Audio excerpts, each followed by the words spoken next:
So, welcome students for the video lectures on the subject Introduction to 3D Printing Technologies. Today we will discuss unit number 3. So, we will discuss about the different 3D printing technologies. Generally, the 3D printing technologies are based on the following principle: material extrusion, wet polymerization, powder bed fusion, material jetting, binder jetting, and powder bed fusions. So, let us discuss these technologies one by one. So the first technology is a fuse deposition modeling, the extrusion based printing. And in this extrusion based printing, we have the first printer as FDM printer, that is fuse deposition modeling.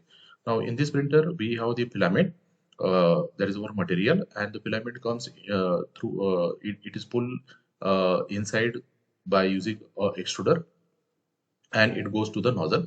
The heater is there inside the extruder assembly. We put the extruder temperature so that the filament get heated to the extrusion temperature, and it comes out through to the nozzle, and it form it print a 3D printed part layer by layer. Okay, so this is the visualization for 3D the FDM printer. Now the FDM printer, it is very cheap, and uh, in our center of excellence supported by the Bharat Forge, we have FlashForge guided 2 years FDM printer. We have again one FDM printer in the Department of Mechanical Engineering, and the third the FDM printer is in the center of excellence in the robotics and automation. Now, the key components of the FDM printers, we have the filament. So this is the filament. We have extruder, extruder assembly. We have heated nozzle. We have build plate. So this is the platform. We have stepper motors here for the movement of X, Y, and Z axis, and we have the cooling fan. Okay. So the working I already explained to you in the first slide. Now, the principles of the FDM printer is what it is material. It based on the material extrusion. The filament it is made up of the plastic, PLA, ABS. This type of the filaments, filaments can be used for the FDM printers. Now, the FDM process begins with the spool of thermoplastic filament. So this is the filament. This filament is fed into the heated print bed, that is extruder, where it is melted and then extruded to the nozzle. Okay, layer by layer, the printer follows a digital model that we have taken from the 3D printing software, and the CAD file is converted into the G code. The nozzle deposits the molten material layer by layer, with each layer pointing to one below it. And after that, the final is what cooling and solidification. As the material deposited, it cools and solidifies almost immediately, creating a strong bond between the layers. The fans are often used to speed up the cooling process. So this is the principles of the FDM. Now, this is the 3D printing process. The first of all, we have to develop the 3D model, and then afterward, the 3D model, it is exported in the form of .html file. Then it is taken to the 3D printer software. From that, we have to take that directly to the machine, and then after that, we have to do the certain post processing. So this is the explanation for the extrusion based printing. So that is our fuse deposition modeling software, which is very popular in the education institutes. The second type of the printer is the stereolithography printer, that is SLA printer, which is based on the wet polymerization technique. So SLA is one of the earliest and most widely used 3D printing technologies, falling under the category of wet polymerization. So this is the first printer that was developed by the Chuck Hull in his 3D system company. It uses the photopolymer resin and a light source to cure and solidify the resin layer by layer. Now here we have a tray. Okay, a tray is there where we have to put the resin, and below this we have the either we have the laser, or here we have the laser light. Laser is there. Okay, or light source. Light source in the form of the laser. Okay, and the platform is now, in case of FDM, the printing bed is at the bottom, but here for SLA the printing bed is at the top. So this is the printing bed in SLA. So this is the printing bed is here. In FDM the printer bed is here at the bottom. Okay, but now the part get printed in FDM, the part get printed at the bottom, while in SLA the part get printed at the top. Now the process here also again the same. The first is the 3D model. You have to generate a 3D model.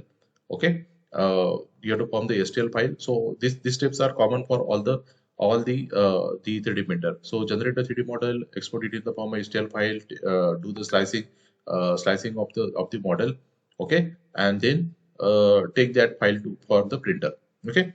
So here, first of all, you have to use the photopolymer, the resin. The SLA printer uses a liquid photopolymer. So here we have to use the liquid photopolymer resin that cures when exposed to a specific wavelength of light, ultraviolet light. So UV light we are using here. Uh, vat filling. The resin is poured into the vat or a tank. So this is the vat. This is called as vat or the tank. The vat has a transparent bottom, allowing the light source to cure the resin from the below. And this is transparent, and below this we have the light source. Okay. Here the light source is there in the form of ultraviolet light. Now, what is happening here?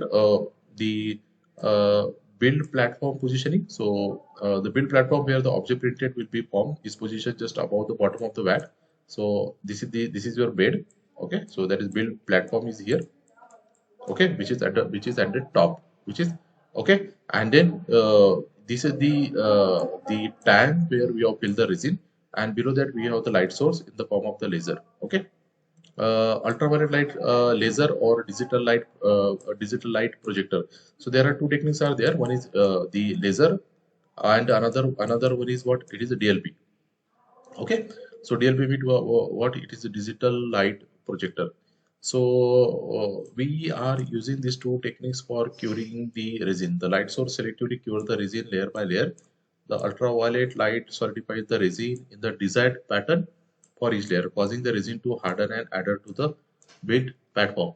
Okay, so what is happening in case of this ultraviolet light? The resin the resin undergoes the polymerization process and it gets solidified.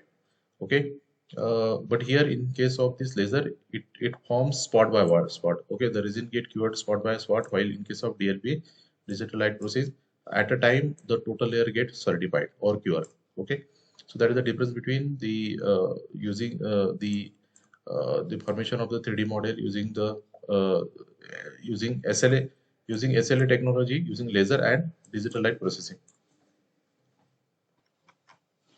So the next method is the layer by layer construction. So layer formation. After the first layer is cured. Now what is happening here? Now the resin get cured by the by the laser or the DLP, that is digital light, the digital light projector.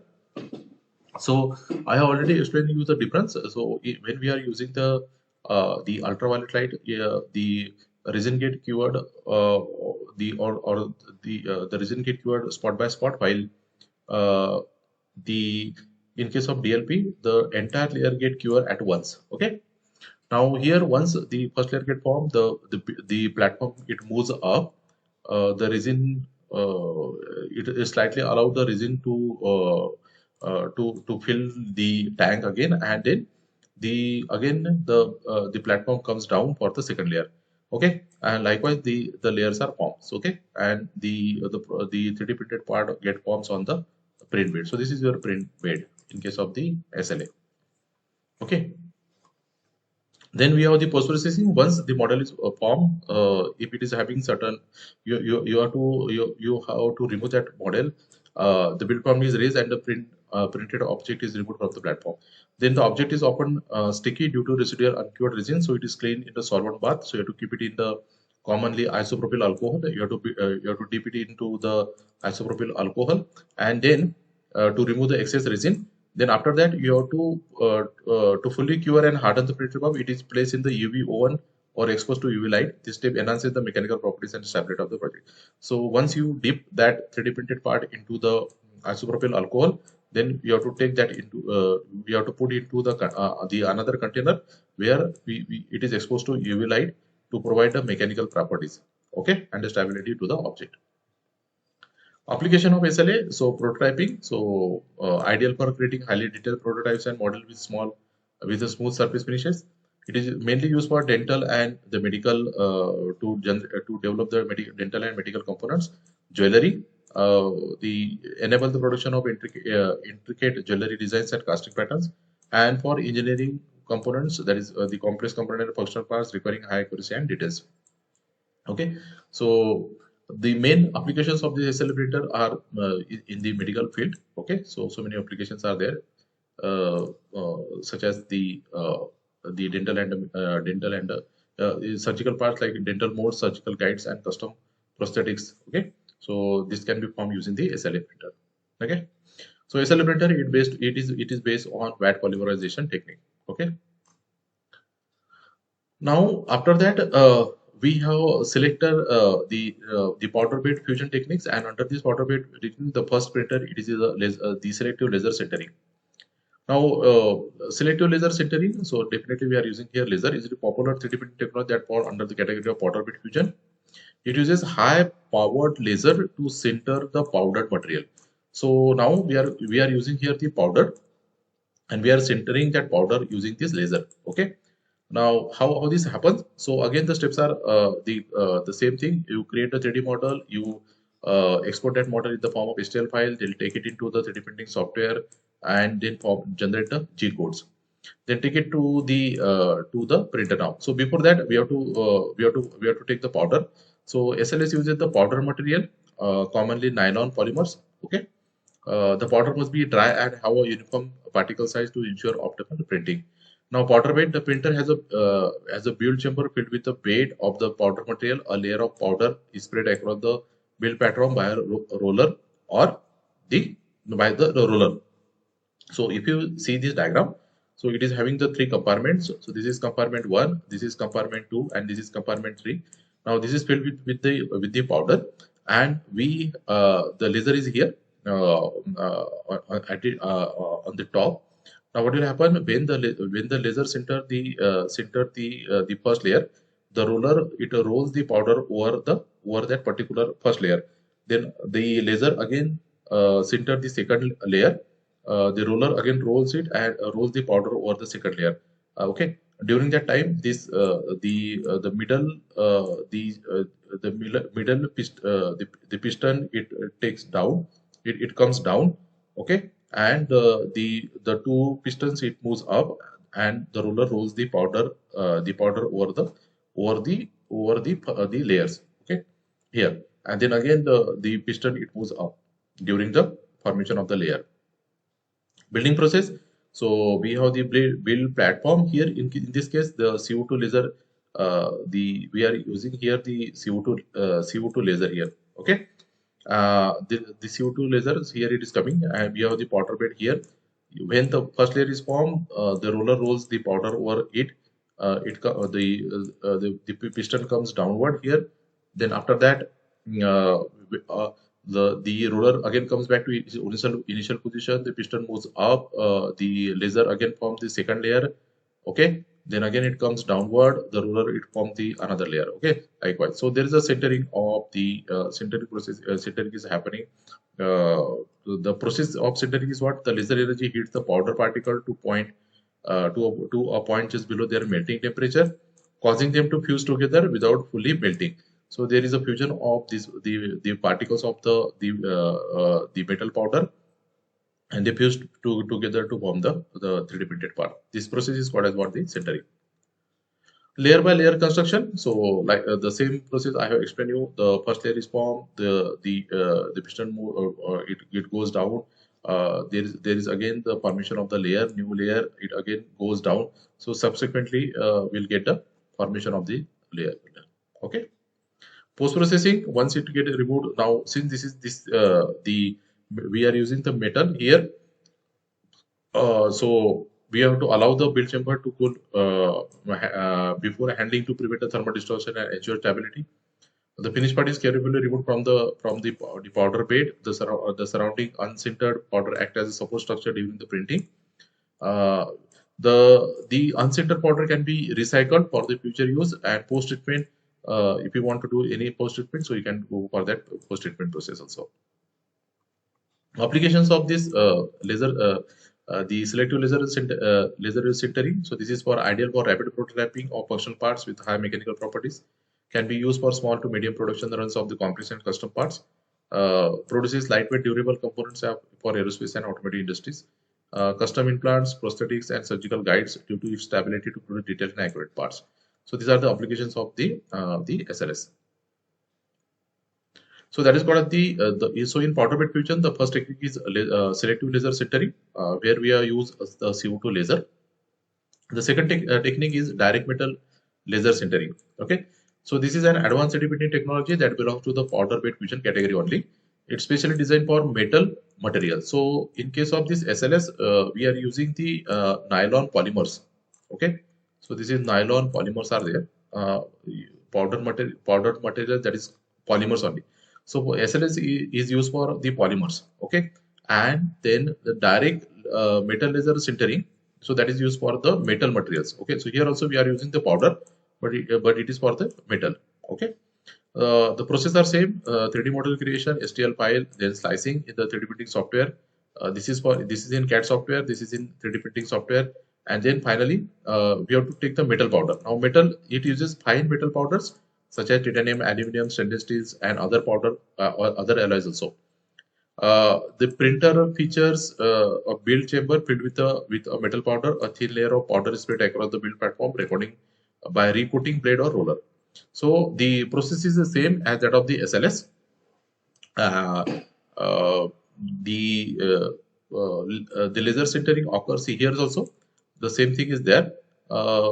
So the after that, so only the difference is there. In SLS we are using the nylon the nylon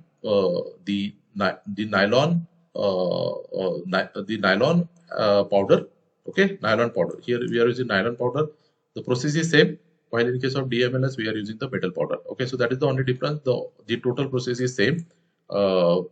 Here the melting and fusion is there. The laser energy fully melts the metal powder, creating a strong metallurgical bond between the particle. This process is called as sintering, although in DMLS it often involves full melting. So in case of this SLS, the total melting is not there. Okay, yeah. So but in case of this direct metal laser sintering, the laser, it is a very high powered laser is used, and the laser selectively melts and fuses the metal powder particle together to form the solid laser. Okay, so as compared to SLS, the intensity of laser is very high in case of direct metal laser sintering. Okay, then after once the product is formed, so the cooling, part retrieval, heat treatments, and surface finishing that you can do in post processing. The applications are in aerospace, medical, automotive, and tooling and manufacturing. So, okay, so that you can refer here. Now, after that, the third technology in case of this powder bed fusion is the electron beam melting. So now the intensity of the laser, it is increasing in SLS. We have that one. Then in DMLS, direct metal laser sintering, and then we have this electron beam melting. So electron beam melting is having very high the intensity of the laser as compared to DMLS and SLS. Okay, DMLS it is having higher than the SLS. Okay, so electron beam melting is an advanced element technology that falls under the powder bed fusion technology. It uses the electron beam or electron gun to melt and fuse the metal layer by layer to create the solid metal parts. It is known for producing a high strength component with excellent mechanical properties. So here again the methods are same. Create a 3D model using the 3D printing software, then slice it using the 3D printing software, and then after that use now here what will happen, the same thing is happen here. These are the two feeders which is filled with the powder. Now we have the electron gun. The electron gun, here this is the layer of the powder. So here we are forming the layers are the layers are formed using this electron gun. That means the molecules of the powder material get melted and then fused together, and the layer is formed. Okay, so once the first layer is formed, the piston moves downward. The another second layer of powder, it comes over it. Then again the laser melt and diffuse the metal, the molecules of the metals, and the second layer is formed. So likewise, layer by layer, layer by layer, the metal get fused together and the part get built. Okay, so metal powder. So e-beam uses metal powder such as titanium, cobalt, and other alloys. The powder must have the consistent particle size and ship over the part for optimal printing performance. Then powder bed, this printer features a build chamber filled with a bed metal powder. A thin layer of powder is spread across the build performed by a recoating blade or the roller. So here this printing process is given, same thing. To form here in this case, one thing you have to remember, in case of this the electron beam welding, the total process it occurs at in vacuum condition. Okay, so that is the only difference between this SLS, DMLS and the EBM. Okay, layer by layer construction. So this we have seen: melting, fusion, lowering the build platform, recoating, and the repeating the process. And after that, the post processing is also same: the cooling, particle oil, heat treatment, and the surface finishing. So these are the examples for the powder bed fusion. For electron beam melting. This is used for manufacturing of the satellite brackets, which are used in the space technology, aerospace, medical sciences. Better thermal stress management is there. We can use larger diameter metal powder in case of EPM and increase build rate. Okay, so these are the advantages and applications of this electron beam melting. Okay.